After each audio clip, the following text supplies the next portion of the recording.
नमस्कार, आप देख रहे हैं भारत एक्सप्रेस और मैं हूं आपके साथ आंचल मित्तल। त्योहारों के दौरान भारतीय रेलवे में ट्रेनों और रेलवे स्टेशनों पर भारी भीड़ की समस्या एक आम मुद्दा बन चुकी है। खास तौर पर होली, छठ और दिवाली जैसे प्रमुख त्योहारों के समय यात्रियों की संख्या में अत्यधिक बढ़ोतरी हो जाती है, जिसके कारण न केवल ट्रेनों में सीट मिलना मुश्किल हो जाता है बल्कि यात्री स्टेशनों पर भीषण भीड़ से जूझते हैं। ये स्थिति अक्सर यात्री सुख सुविधा और सुरक्षा दोनों के लिए खतरे का कारण बनती है। इन समस्याओं को देखते हुए रेलवे प्रशासन ने इस भीड़ को नियंत्रित करने के लिए एक नई योजना की घोषणा की है, जो त्योहारों के समय यात्रा को आसान और सुरक्षित बनाने में मददगार साबित हो सकती है। रेल मंत्री अश्विनी वैष्णव ने सोमवार को राज्यसभा में इस योजना के बारे में जानकारी दी।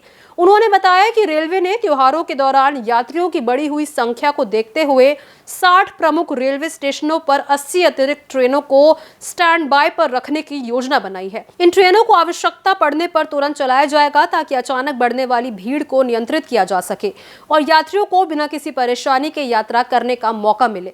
इस कदम से ट्रेनों की सीटों की संख्या बढ़ाने में मदद मिलेगी, जिससे यात्रियों को अपनी यात्रा की योजना बनाने में और अधिक सुविधा मिलेगी। रेल मंत्री ने यह भी बताया कि रेलवे ने इस योजना को लागू करते समय यात्रियों की सुविधा और उनकी सुरक्षा को प्राथमिकता दी है।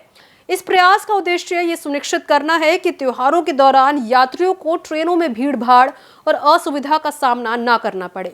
ये कदम विशेष रूप से उन यात्रियों के लिए राहतकारी होगा जो त्योहारों के समय अपने घर को लौटने के लिए ट्रेनों का सहारा लेते हैं। इसके साथ ही रेलवे ने टिकट बुकिंग की प्रक्रिया को भी और सख्त कर दिया है। अब ट्रेन में जितनी सीटें उपलब्ध होंगी उतनी ही टिकट बेची जाएंगी। इससे ये सुनिश्चित किया जाएगा कि ट्रेनों में अधिकतम सीटों पर ही यात्री सफर करें और ट्रेन में अत्यधिक भीड़ न हो। इस नई व्यवस्था से यात्रियों को सफर के दौरान अधिक आराम मिलेगा और ट्रेन के भीतर भीड़ भाड़ से बचा जा सकेगा। ये कदम यात्रियों को उनके सफर में अधिक सुविधाएं देने के लिए उठाया गया है। त्योहारों के दौरान ट्रेनों में भीड़ की समस्या आम होती है, जिसके कारण यात्रियों को सीट मिलने में दिक्कत होती है और कई बार यात्री खड़े होकर यात्रा करते हैं, जो कि न केवल असुविधाजनक होता है बल्कि उनके लिए खतरे का कारण भी बन सकता है। रेलवे द्वारा उठाए गए इस कदम से यात्रियों को इन समस्याओं से निजात मिल सकती है और वो आराम से यात्रा कर सकेंगे। इसके अलावा रेलवे ने एक और महत्वपूर्ण कदम उठाया है, जिसमें उन्होंने यात्रियों से ये अपील की है कि वो अपनी यात्रा की तैयारी पहले से कर लें और ऐसे व्यक्तियों से टिकट ना खरीदें जो टिकट बेचने का अधिकार नहीं रखते।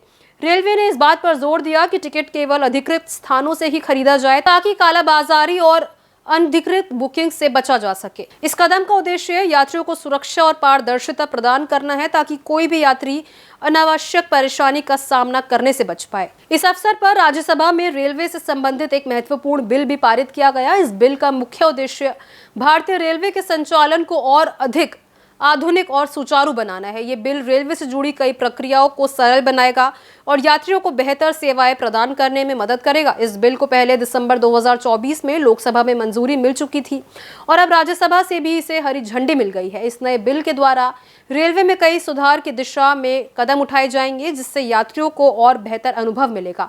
कुल मिलाकर त्योहारों के दौरान रेलवे द्वारा उठाए गए ये कदम यात्रियों के लिए बहुत राहतकारी साबित हो सकते हैं। विशेष ट्रेनों की उपलब्धता, सख्त टिकट बुकिंग प्रक्रिया और पारदर्शिता से यात्रियों को यात्रा के दौरान होने वाली असुविधाओं में कमी आएगी। रेलवे के ये कदम निश्चित रूप से यात्रियों को त्योहार के दौरान यात्रा करने से ज्यादा आराम और सुविधा प्रदान करेंगे। इस वीडियो में फिलहाल इतना ही। इसको लेकर जो भी आपकी राय है हमारे साथ कमेंट बॉक्स में जरूर शेयर करें। साथ ही हमारे चैनल को जरूर सब्सक्राइब कर दें।